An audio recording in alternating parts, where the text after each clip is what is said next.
your move.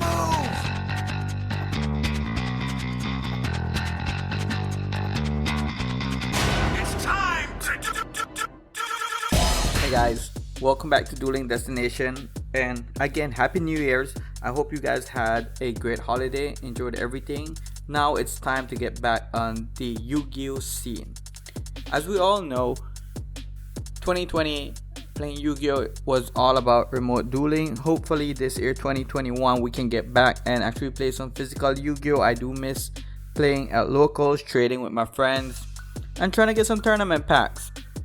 But to help you guys out a bit more, and to help myself out, I'm just gonna try to give you some deck profiles on deck profiles on decks that I think are gonna be great this format, and some personal decks that I'll be using. I hope you guys like this. Share, subscribe. Let's try to get to that 200 subscriber mark, and thank you so much for watching. Let's go straight into the video. So one deck that I think is very underrated, that I think a lot of people are sleeping on, which is still a good deck, especially in this format. It doesn't matter if you're going first or second, this deck gives you a lot of advantage. It's one of my personal favorites, and I decided to bring it back, and that is Altergeist. For Altergeist, we're going to be playing triple of Multi-Faker. This is the main card we need to play, because Multi-Faker is back at a full playset, and there's nothing better than just having Multi-Faker in your hand right now. So Multi-Faker is one of the main guys we be playing here, so we gotta max out on Multi-Faker, and also we gotta max out on Milliseek, which is another very important Altergeist monster, so we gotta play the full set as well. It's basically the regular lineup for Altergeist monsters is what we'll be using. Triple copies of this guy, and as you guys can tell, the format is pretty slow. It's not full combo fast format, so I think Altergeist has a good standing on this new format. It's just trying to play around a little bit, trying to get the ratios right, and we might be changing it up. So just remember to like, subscribe, and be notified as soon as we get the videos out. Playing only 2 Siliquidus. This is still the card we play only at 2. I think it's a great card, but because it's searchable with Multi-Faker and it can be sent up to the field very fast, we just need to. We don't want to see multiple copies of him in hand. And of course, the one of this guy. This guy is pretty nice. I like his effect to just blank out something when he gets special summon as well. So that's pretty cool. So just one of them. So again, the Altergeist lineup is pretty basic. I decided to go with the Numeron engine as well, so we are using Numeron Wall, which I think is a great engine. A lot of people don't like it, but I really like the effects of the monsters to just try to OTK, especially with this deck, because this deck can stall and then out of nowhere just come up for the win. So we are trying to max out on these guys. And for hand traps, I'm keeping it pretty simple. Double Ash Blossoms. I can't find space yet to play a full playset, but I think Ash Blossoms is still good in the format. I'm playing 2 Ghost Bell because Ghost Bell is a thing now. And for another type of hand traps engine, I am playing 1 Lancia and 1 Artifact Sight. Sight has always been a card that I would go to when the format gets a bit too crazy, and because of the slower format that we have, if I go first and I can just set up Artifact Sight on the board, my opponent basically can't play, and then I just take advantage and just control the game from there. This is what the deck does, controls the game state, and this is what I like about the deck. So it's a very small lineup of hand traps. Now let's go straight into the spells. For the spells, it's again a bit different. My play style is just what I think would work and what I like playing. So if you have a different playstyle, feel free to make any adjustment changes and comment down below. Let me know what I can do to better this deck. And I don't want to just go for a full deck that someone else built. I'm just trying to do something that I like more. So let's try to get into that. We have here 1 terraforming for our searcher for the neural network, of course, but I'm also using Secret Village as spellcasters because my Altergeist monsters are spellcasters, and again, this is a very controlling deck, so if I can control what my opponent can activate, that would be pretty good. And not a lot of people are playing spellcasters right now, So I think it's a really good call on there. And of course, we gotta play triple copies of Numeron Network because it's just a great card to have, and you want to see it in your first time if possible, or even second turn if your opponent doesn't have much that they can do. You can actually win the game in the second turn already. And of course, we gotta use 2 copies of Numeron Calling. I was thinking if I should maximize on this, but I think 2 copies are more than enough because I have a lot of searchers for the field spell card, so I think that works out. Also, I'm using 1 copy of 1 for 1 to help me get my monsters out on the field pretty fast.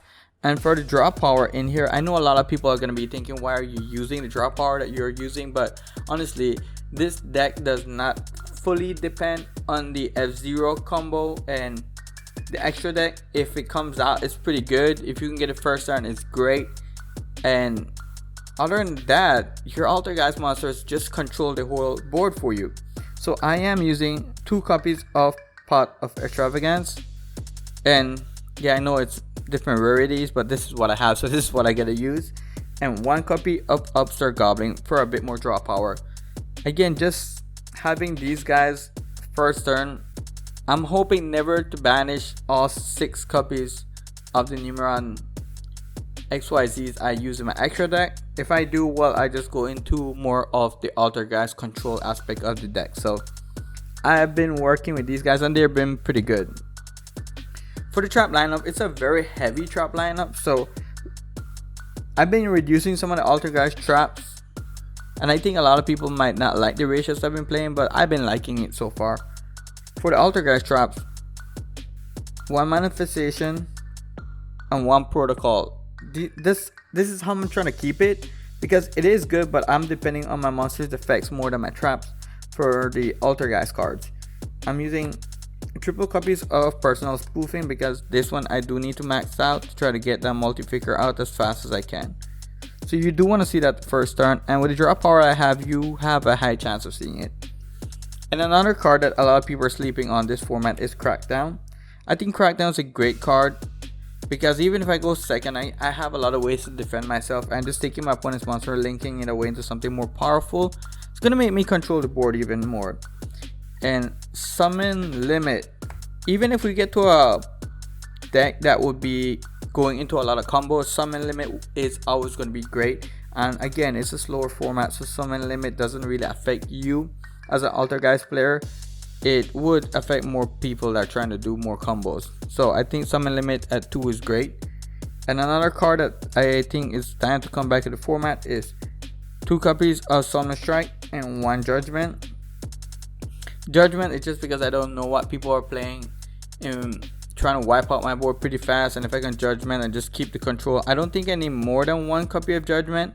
I might bump it up to 2, but so far 1 has been working pretty good. And Strikes is like still one of the best trap cards, and I really like Strikes a lot. And for the artifact engine, of course, we have to be running triple copies of Artifact.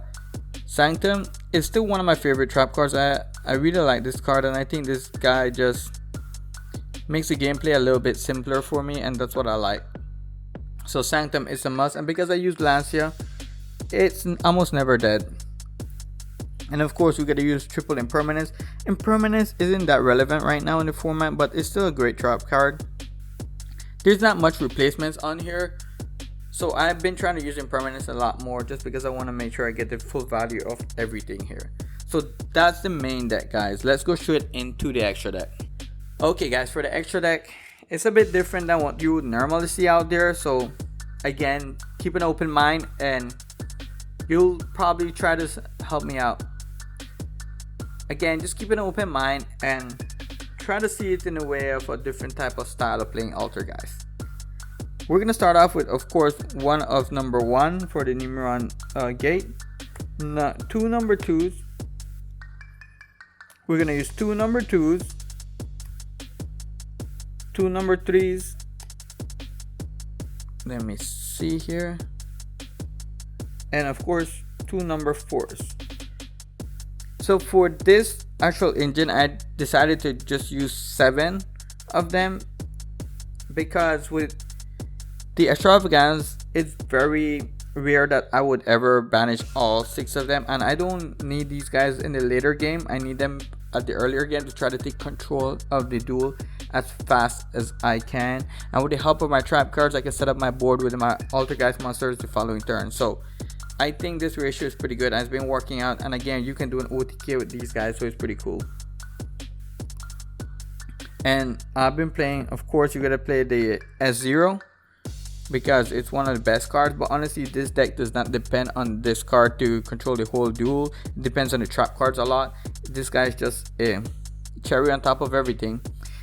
This guy is amazing, just banishing everything on the field, monsters of course, but I think it's pretty cool. I really like his effect a lot, and 2000, yeah, it's pretty good attack. And now for the other extra deck, we have been playing 2 Link Karibo. Link Karibo is pretty good, and of course we need them so that we can actually pop off with our Altergeist monsters. And of course we need them because Link Karibo does give you a bit more protection, so that's pretty nice on their side. And then one of the artifact Link monster because he's pretty cool, and we do play artifacts on here, so I like this card. I'm playing only 1 Banshee and 1 Hexia.